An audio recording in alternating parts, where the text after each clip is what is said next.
The fluorescent lights of the police station buzzed overhead, casting a sterile glow on my daughter, Sophie, slumped in a chair.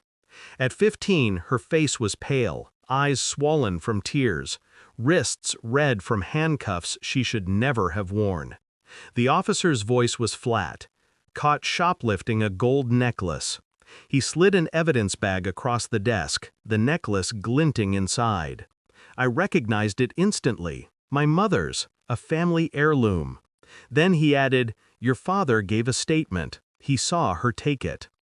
A cold stillness settled in my chest. I didn't scream or argue.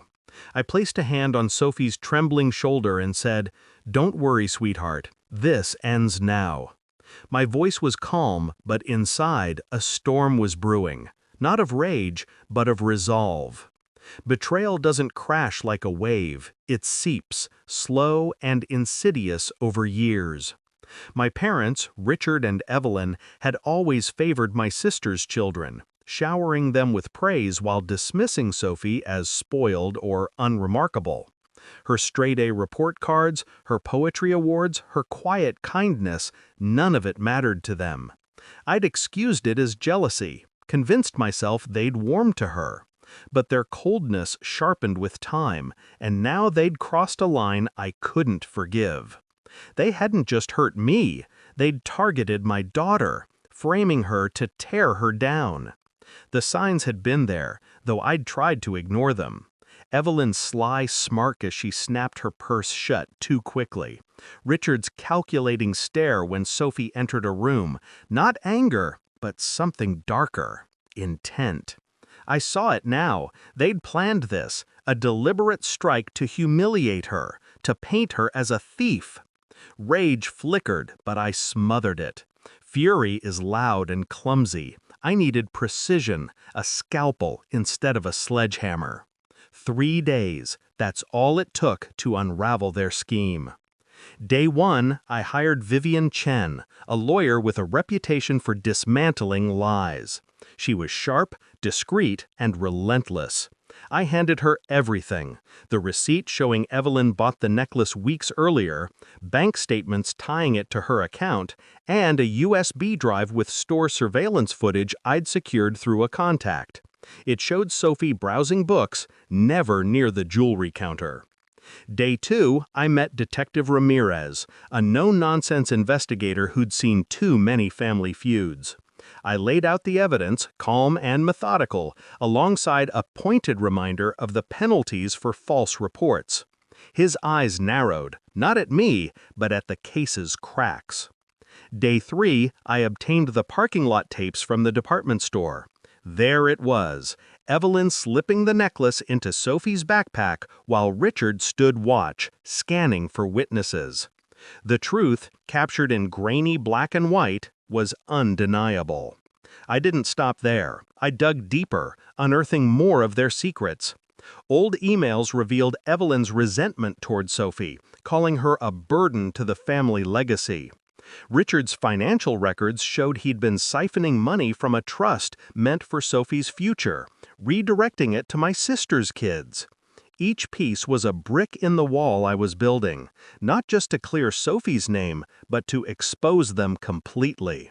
When the police summoned my parents back, I went with them. Sophie stayed home, safe from their poison. In the interrogation room, Evelyn sat with her signature thin-lipped smile, certain she'd outsmarted us. Richard's jaw was set, arrogance radiating. The detective played the tape. The screen flickered. Evelyn's hand, the necklace, Sophie's backpack, Richard's nod. The air turned to ice. Evelyn's face drained of color, her smile collapsing. Richard stammered, "It's not what it looks like." Ramirez didn't flinch. Perjury, false reporting, evidence tampering, child endangerment. Each charge landed like a hammer. I leaned forward, my voice low and steady. "You didn't just try to ruin her, you built your own gallows, and I handed you the rope." Evelyn's eyes for the first time held fear, not guilt, but the terror of consequences.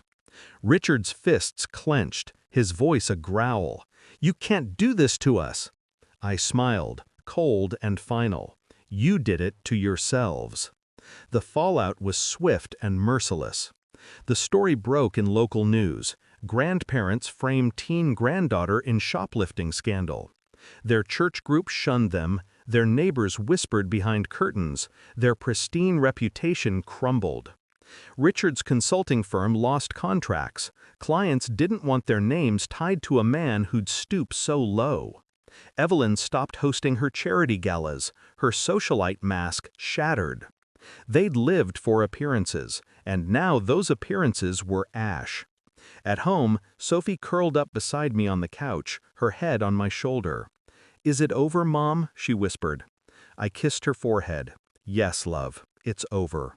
The charges against her were dropped, her record wiped clean. But for my parents, the consequences were just beginning. Civil suits followed, fueled by the trust fund theft I'd uncovered. Their assets dwindled, their legacy tarnished in court records and public memory. Sophie began to heal, her confidence returning as she joined a poetry club, her words blooming brighter than ever. I watched her read at an open mic, her voice steady, her eyes no longer shadowed by their cruelty. I'd always known she was extraordinary, but now the world saw it too. I don't regret a single step. My parents taught me that family can wield the sharpest knives. They thought they could break Sophie, but they broke themselves. I taught them that I'd burn every bridge and salt every root before letting anyone harm my daughter. The house is quieter now, filled with the warmth of chosen family, friends who celebrate Sophie, not belittle her. And as I watch her laugh, free from their shadow, I know one truth above all. They lost far more than a necklace. They lost us, and we're stronger without them.